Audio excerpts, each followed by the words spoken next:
The radar screen exploded with red contacts. 8 enemy fighters, closing fast. The lone Apache gunship had nowhere to run. No backup, no escape. The pilot's hand trembled over the radio as he sent what he knew would be his final transmission. Then, cutting through the static like a blade through darkness, came a voice that shouldn't exist. A voice from 3 years in the grave. Viper led to all hostiles. You just made your last mistake. What happened next defied every law of aerial combat and changed one crew's life forever. This is the story of how a legend returned from them. Shadows when an Apache crew faced impossible odds. A story of brotherhood that transcends death itself, and a guardian angel who left their lives where official records dare not follow. This is the night ghost became real. Lieutenant Sarah Chen had been flying Apache gunships for years, but she'd never felt fear like this. The desert night stretched endlessly below, a black canvas dotted with scattered lights from distant villages. Her SEAL pilot, Warrant Officer Marcus Webb, maintained their patrol altitude while Chen monitored the sophisticated sensor systems that painted their world in thermal signatures and radar returns. Routine patrol, Webb muttered, his voice carrying the edge of a man who'd learned never to trust the word. Routine. They always say that right before everything goes sideways. Chen smiled despite her nerves. You're paranoid, Marcus. I prefer professionally cautious. They are Apache, call sign Reaper 7, skimmed low over a ridgeline, using the terrain to mask their approach. The mission brief had been simple. Reconnaissance sweep through the valley, gather intelligence on suspected enemy movement, return to base. Nothing complicated, nothing dangerous. The lie lasted exactly 4 more seconds. Webb's threat warning system erupted in a cacophony of electronic screams. Contact, multiple fighters, 8 o'clock high. Chen's blood turned to ice water as her displays lit up like a Christmas tree from hell. Not 1 contact, not 2, 8 fighter jets, dropping from altitude in a coordinated attack pattern that spoke of careful planning and lethal intent. 8 fighters, she breathed, disbelief warring with training. This isn't random contact. This is an ambush. Webb's hands flew across his controls, throwing the Apache into a violent diving turn that pressed them both hard into their seats. The helicopter screamed in protest, every rivet and bolt protesting the abuse. Command, this is Reaper 7, 8 hostile fighters. Grid 7 Nina Alpha, requesting immediate air support. Static answered. Thick, oppressive silence. That meant either their communications were being jammed or they were so far beyond friendly lines that no one could hear them scream. Try again, Chen shouted, her own hands working her weapon systems, knowing with sick certainty that their 30mm chain gun was useless against supersonic jets. Command, this is Reaper 7. We are under attack. 8 fighters. We need help now. Nothing. The silence of the grave. The first pair of enemy fighters dove toward them, their afterburners leaving trails of fire across the night sky. Chen watched them come with the detached clarity that sometimes accompanies certain death times slowing, details sharpening, the universe focusing down to this single moment of violent truth. A helicopter cannot outrun a fighter jet. It's not a fair fight. It's not even a fight. It's an execution. Brake left. She screamed. Webb yanked the Apache into a turn so sharp that Chen's vision grayed at the edges, G-forces crushing the air from her lungs. The enemy missiles streaked past their previous position, close enough that she could see the flames from their rocket motors reflected in her canopy. They're toying with us, Webb said, his voice tight with controlled panic. They could have killed us already. He was right. These weren't lucky near misses. This was a cat playing with a wounded mouse, extending the hunt, savoring the kill. Chen hammered the radio again, cycling through every emergency frequency she knew. Any station, any station. This is Reaper 7 declaring emergency. 8 hostile fighters engaging. We need immediate assistance. The static seemed to mark her desperation. Another pair of fighters swept in from the right, boxing them into a kill zone with professional precision. Chen fired countermeasures flares, bursting into brilliant stars that fell toward the desert like dying angels, but she knew it was futile. Modern missiles didn't fall for such simple tricks anymore. I'm sorry, Sarah, Webb said quietly. I'm so damn sorry. She reached across the cockpit and gripped his shoulder. Not your fault, Marcus. Not anyone's fault. The enemy fighters formed up for their final attack run. Chen could see them clearly now. Sleek predators painted in desert camouflage. Their weapons ports laden with enough firepower to reduce their Apache to scatter debris. 8 against 1. There would be no dramatic last stand.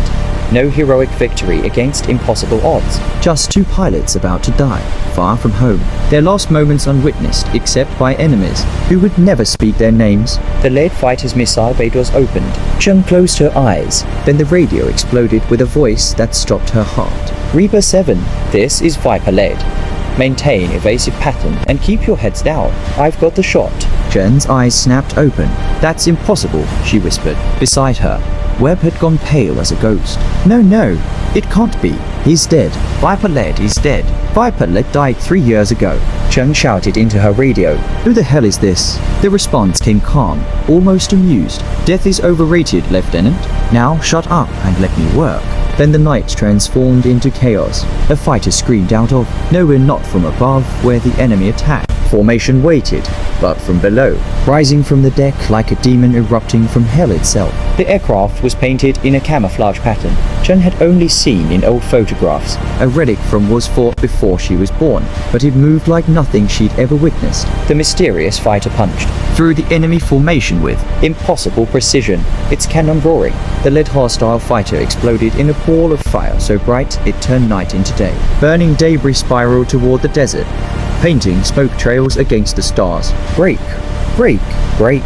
Enemy pilots screamed across their communications channels, their confident attack dissolving into panicked chaos. Viper lead's fighter executed a vertical climb that should have stalled the aircraft at that speed and altitude. Instead, it rolled inverted at the apex, dove back toward the enemy formation, and fired again. Another explosion. Another enemy fighter transformed into falling wreckage. Physics doesn't work like that. Webb breathed, awe and terror mixing in his voice.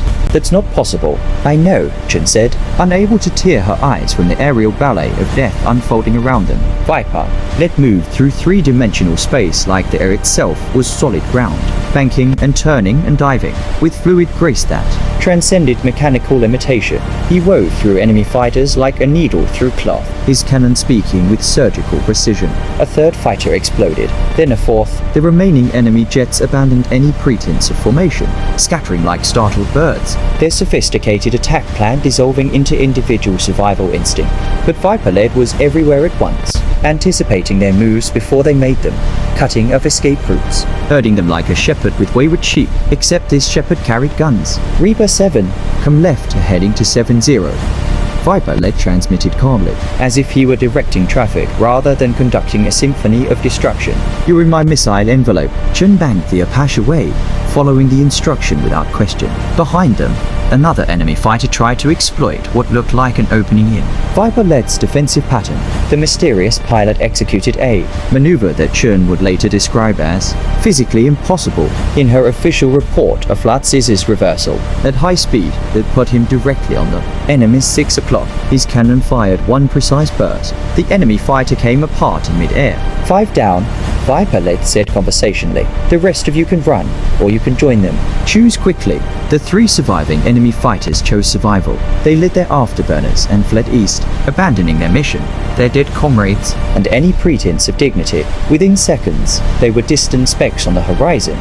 Running for their lives, the desert fell silent, except for the steady rhythm of the Apache's rotors and the distant crackle of burning wreckage scattered across miles of sand. Viper lead's fighter pulled alongside the Apache, maintaining formation with casual precision. Chen stared at the other aircraft, trying to make sense of what she was seeing.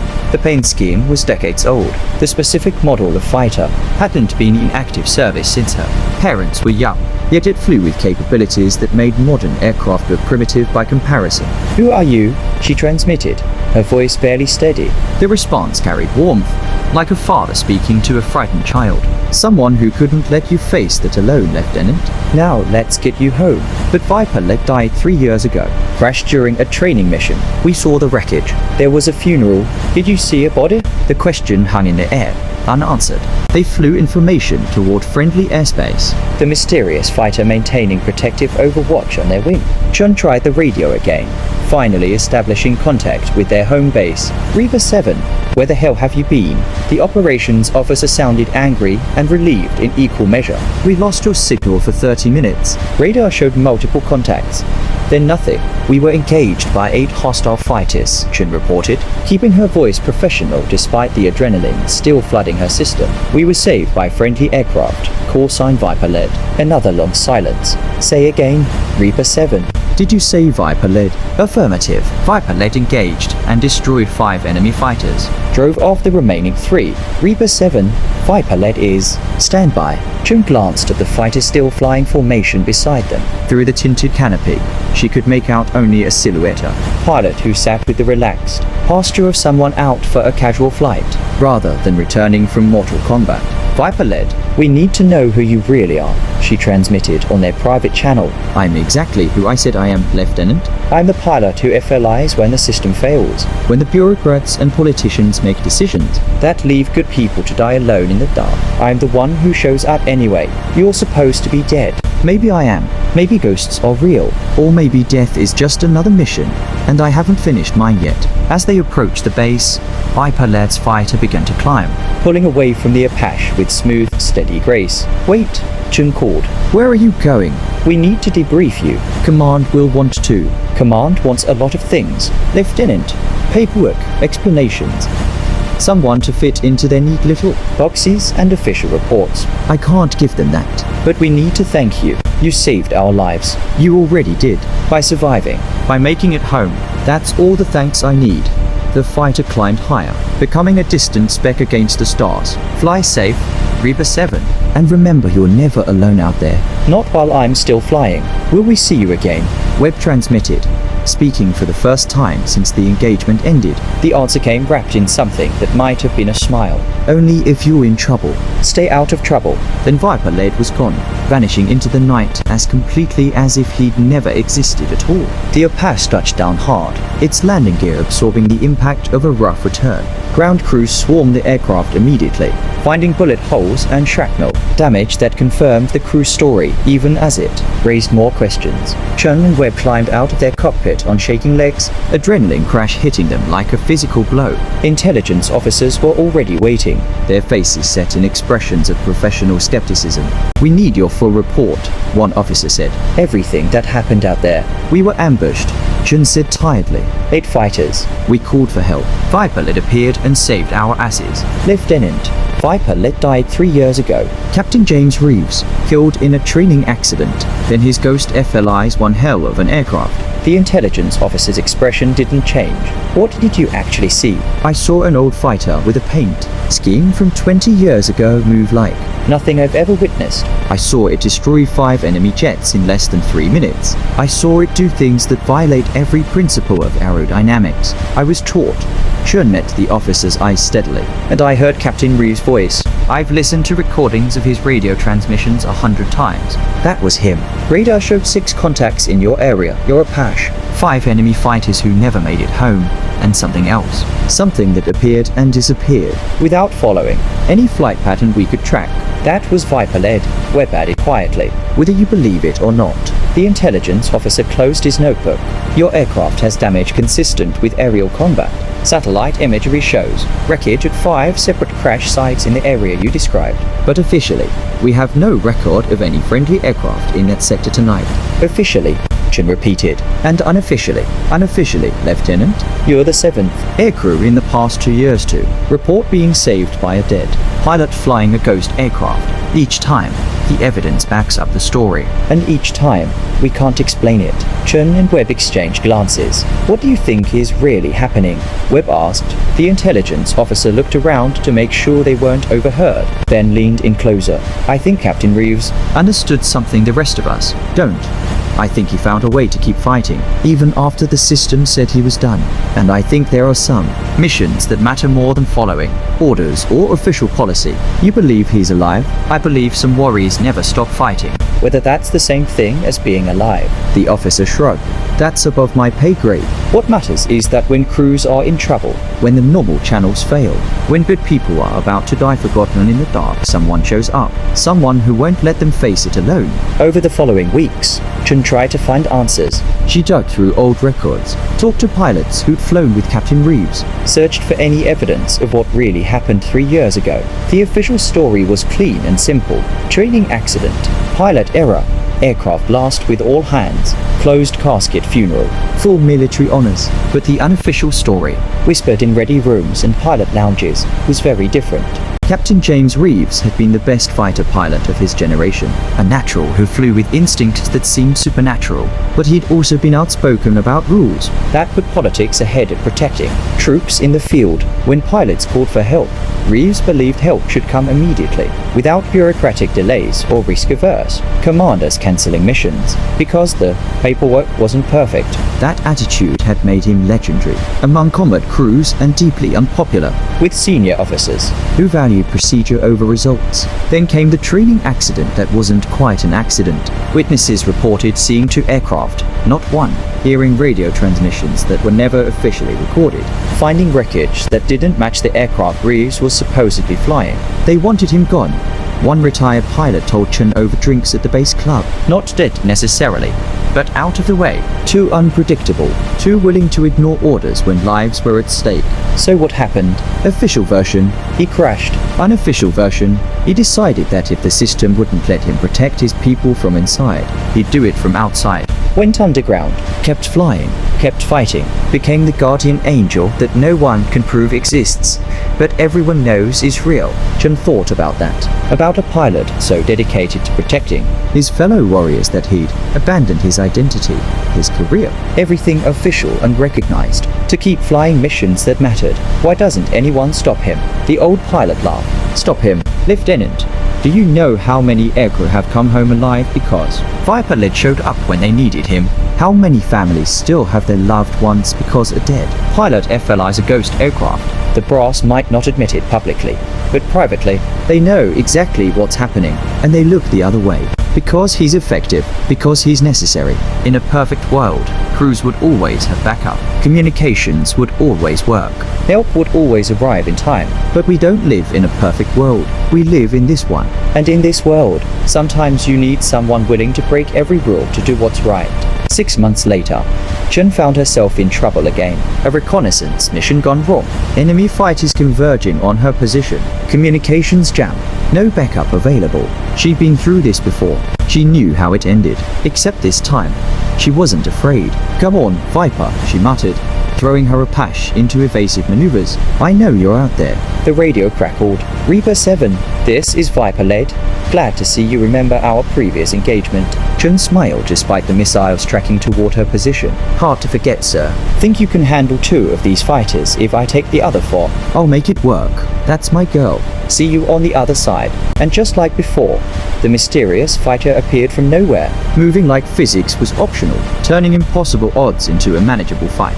This time, Chen watched more carefully, studied the aircraft, memorized every detail. Later, she would sketch what she saw from memory, show it to aircraft recognition experts who would confirm what she already suspected. The fighter Viper-led flew shouldn't exist. It was a hybrid of different aircraft, cobbled together from parts that shouldn't work together, powered by engines that official records said were destroyed decades ago. It was a ghost aircraft, flown by a ghost pilot, real in every way that mattered. The stories continued. More crews saved by the mysterious Viper-led, more impossible rescues, more evidence that never quite proved anything but suggested everything. And in ready rooms across every base, young pilots listened to the legend and understood its meaning. You're never alone in the dark. Someone is always watching. And when the system fails, when official channels collapse, when help should come but doesn't, there's still a guardian flying somewhere in the night.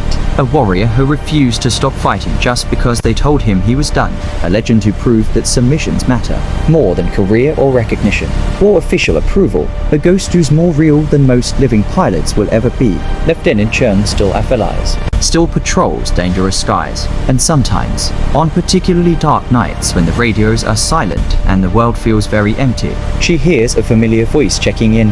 Viper led on station. You are not alone out there. And she never is. If this story of brotherhood and legendary warriors moved you, hit that subscribe button for silent warriors. Drop a like if you believe some heroes never truly retire. And share this with someone who needs to know that even in the darkest moments, Guardians still watch from the shadows. What's the most unbelievable rescue story you've ever heard? Drop it in the comments below. Until next time, warriors stay vigilant.